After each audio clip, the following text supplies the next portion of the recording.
to War Blog. This is just a quick update on the Afghan situation.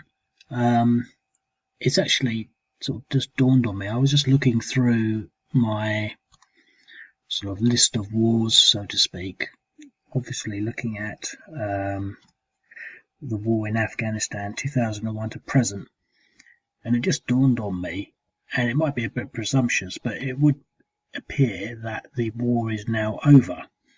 So I've actually reclassified it, the war in Afghanistan 2001 to 2021. I mean, I might be sort of, jumping the gun, so to speak, but at the same time, maybe I'm not. So I just wanted to create a little video about that, really, because it seems quite strange.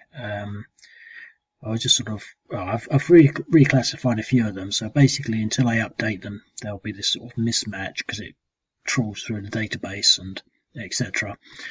So I've done a few, but just enough to sort of get it started, so to speak. But the other ones, so these ones I've got to sort of update. I was just looking through, and obviously I've got 6 pages, so there's about sort of 50 odd other scenarios, and I was sort of thinking, this is all a bit sort of strange, really. It sort of feels a bit strange, and obviously, the war is over. We should all be sort of celebrating, perhaps, or I was looking through, and I was sort of, I don't know, feeling sort of a bit odd. So I'm not really going to dwell into that. But I was looking at the sort of scenarios, so I got this 2001, which is actually when it started, and this is the Battle of Tora Tora. This is where they hunt out Osama bin Laden. So you've got to strategically bomb these targets, and Osama bin Laden's in one of these caves, so to speak. And I was just looking through, and obviously there's a big jump from 2001 to 2007. Where you've got the Battle of Chora, which is probably a Wikipedia reference, so that sort of details the Taliban attacked several Afghan checkpoints near Chora and then attacked Chora. And obviously the Battle of Alessa, this is one of the earlier scenarios. You can tell by the sort of the difference in the thumb. So, and this sort of came from Wikipedia, and it's got a little video. And I was sort of thinking, and I think I've redone the scenario by adding in the contours, and I can actually remember this one because if you look in here, they've got sort of, these are French, I think. Some of these are Chasseur Alpine Vert. So this includes well, they're French, foreign engineering chasseurs,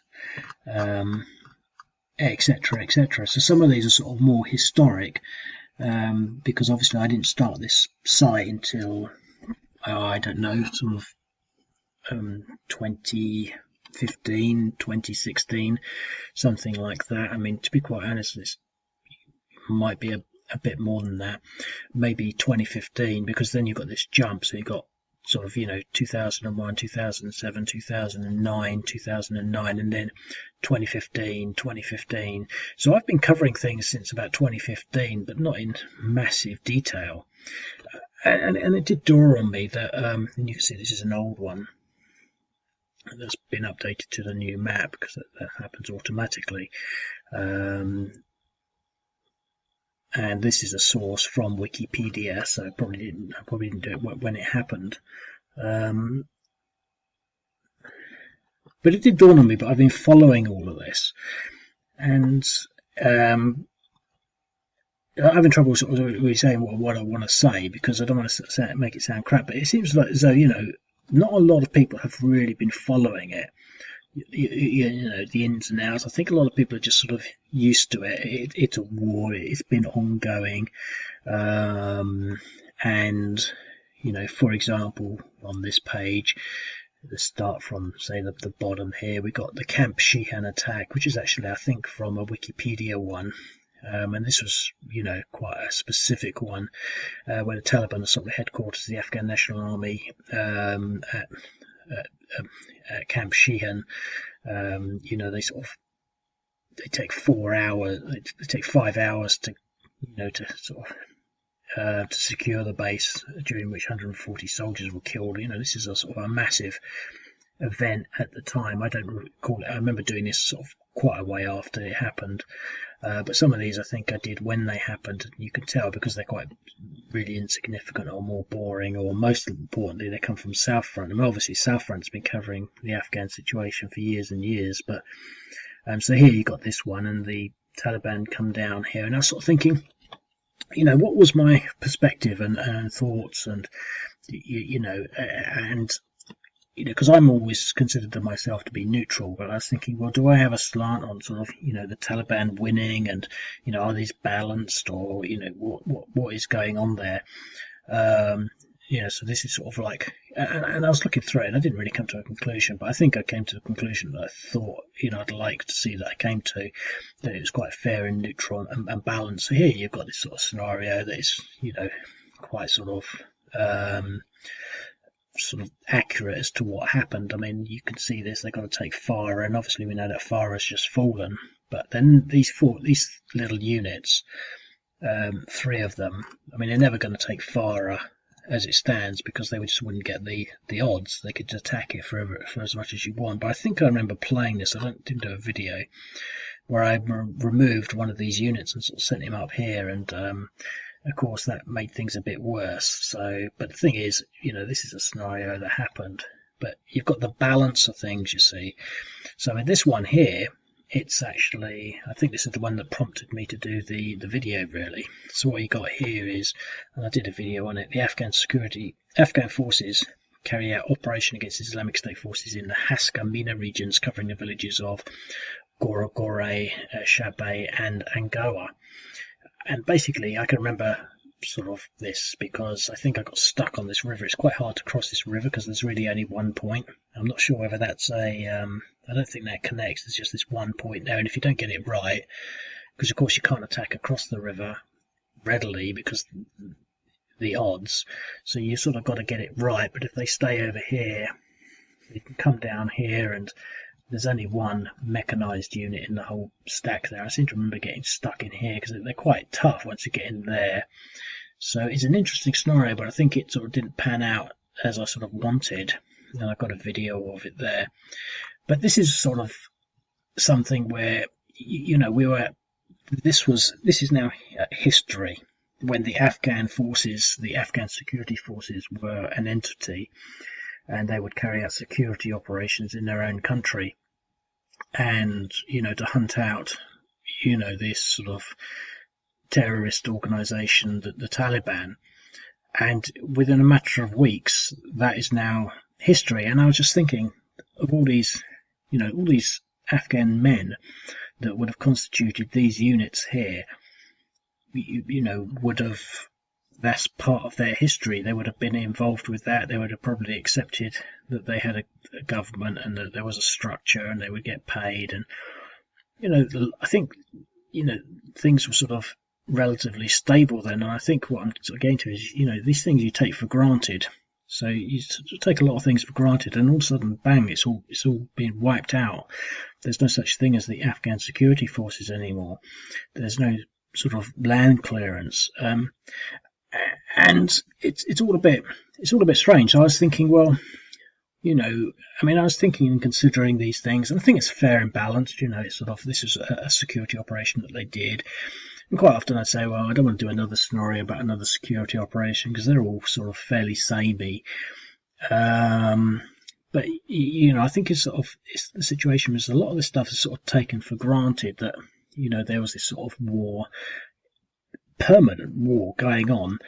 And it just dawned on me just a while back as I was looking through these scenarios and thinking about, what are all these people thinking, their time in the armed forces, and, their loss or their efforts, and, their life experience. What was that all for? A lot of people are sort of lamenting, the British and the US losses. And a lot of people, I think, are considering the the plight of women in Afghanistan now, and journalists and minority groups. And really, I have no opinion on any of this, not because I don't have an opinion, because I think a lot of people are getting sort of on their soapboxes and being quite sort of blah, and I don't know anything. All I know is little counters and interpreting news reports and things like that. But I think it is fair to sort of just sort of consider all these people. They must have put in a lot of effort, and as soldiers have pride in concept of glory and prestige, and hot days looking out and fearing the Taliban and fighting the Taliban and gaining victories over the Taliban and suffering losses against the Taliban. And for them, it's now all over. And it's not just over for them. I think the accepted numbers are 300,000 Afghan soldiers, have apparently fled. And in war and in military structures, I think prestige and honour, these all sort of, become quite important, and all of a sudden it's gone. And I'm not really going to sort of say too much additionally, in that, because I don't think they all just ran away without having some deeper meaning, and that's the other. I think that there's going to be more to it. It must have been in some way. I don't want to really say too much, but maybe it was coordinated, maybe it wasn't. I don't know. But the thing is, all these people involved. So here's another. This has got to be a security operation. Afghan security forces carry operations against Taliban forces in central Logar province, reportedly killing dozens of militants and a key leader. So again, in 2018, we had this situation where, we were all sort of thinking, well, when's it going to be over? When are they going to finally take control of their country? I think the whole idea of what's happening today was so unimaginable that I think it's quite rightly, it could quite rightly be described as a shock, a system shock for the entire world, really. And a lot of people are just not aware of it. I can remember someone saying, oh, well, blessed are all the people who have absolutely no idea what's going on in Afghanistan. But, it's very sort of, it's dramatic. I mean, I don't know. I didn't really think of what would happen. I just thought the Afghans would sort of continue to basically exist as they were. I thought that, because I didn't really sort of look too much into it, that the Americans would still provide some air support in certain situations and some intelligence support, and the things would sort of carry on with security operations, etc., etc. But there is this. That's not what I'm making this video about. The reason I want to make this video is really just to point out two things. Firstly, I think the war is over, and it's like, wow, that's obviously a good thing. I mean, the conditions of it being over are controversial, and I'm, don't want to sort of talk about that. But in theory, the war is over, and it's sort of like, this is sort of issue we should all be sort of like quite happy about that a war, a 20-year war, is now finished. But I think the other thing that I was sort of like just pondering on is that no one seemed to really care about it when it was happening, but I did. I followed it, not with a sort of a zealousness of being a warmonger or a warhead. I mean, some of these situations, this Jawan province situation, I mean, this is hardly sort of like a glorified situation, but I can remember doing this scenario. The Taliban captured dozens of villages in Jawzan region, including Darzab and Kush Tepe. Reports state that both sides have inflicted hundreds of casualties. Hundreds of casualties. And there's not really much to it. They've come up here and they attack these positions. But the thing is, I think that, I was sort of thinking now, well, did I cover it? Did I do it justice? Did I sort of, some of these are sort of, did I miss some things out?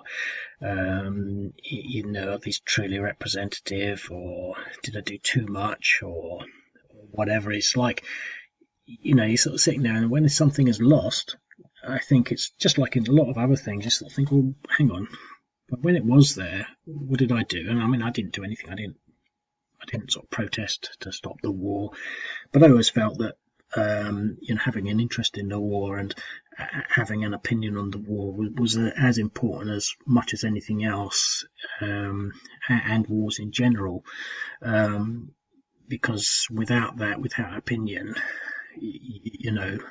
nothing will ever change.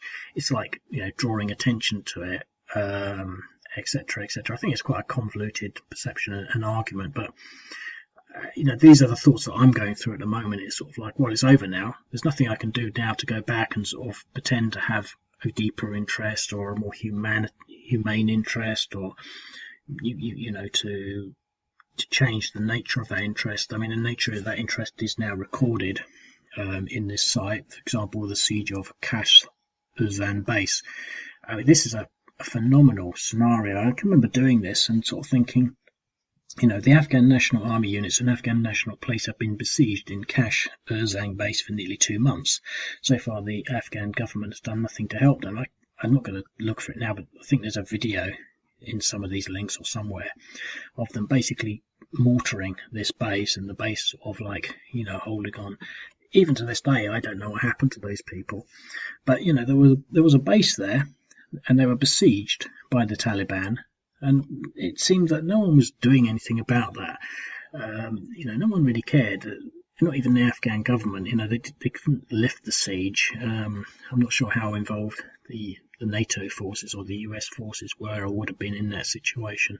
And maybe I could Google it now. Maybe there's some sort of article that states what happened, but it seemed to me, because I looked a couple of times and it was in the news once, and no one seemed to know what was happening. But this must have been obviously war is difficult, but this must have been such a sort of a tense ordeal for these people being holed up in this base in the middle of the hills, and obviously asking themselves, what the hell are they doing there? And they're surrounded by these people, and why doesn't someone come to help them? And these are soldiers fighting a war, and these are not civilians asking, why doesn't someone come to help us? These are soldiers tasked with presumably holding this base. And but this has been recorded now in my site on war.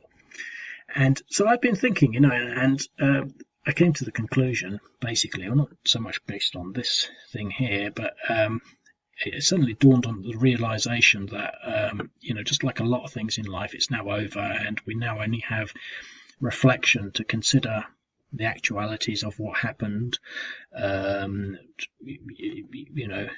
go forward. There's nothing more. It's now literally history, as the war is now over. And so that's pretty much, I thought I'd do a video saying that the war is over. So obviously what I got to do now is I got to go into each of these scenarios, I open them up and change them to 2001 to 2021 and consider the war to be over. I mean, the only thing that I'm sort of slightly concerned about, and this is not a concern that I'm worrying or about overtly, is that will it actually continue?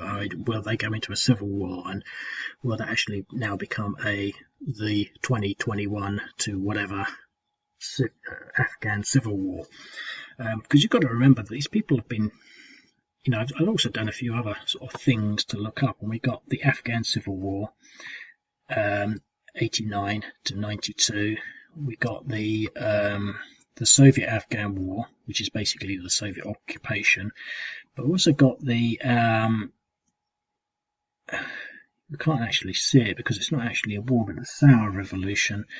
And there's actually quite a few other ones. So if we actually search by country, we should get a few more than just that. So we've got 9 pages. So obviously we've got this one, the Soviet Afghan War, but this is actually the Hazar Rebellion, which is 1946. I think we've got Soviet Afghan War. So this is the Soviet occupation. This is the war in Afghanistan. So we've got this, which was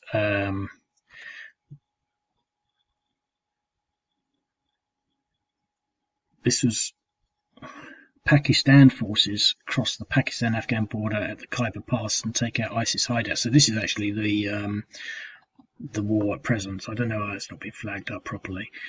The war in Afghanistan, war in Afghanistan, war in Afghanistan, war in Afghanistan, war in Afghanistan, the Afghan Civil War. So that's the one I was talking about. And this one is, I think this is actually when the Soviets leave. So after the Soviets leave, they go into a sort of a form of civil war.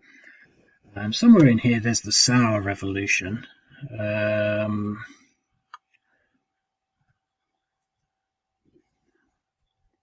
Siege of Jalalabad.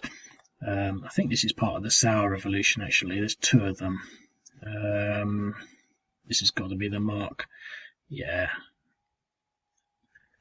But there's an interim period between after the Soviets leave and the so when the Soviets leave in 92.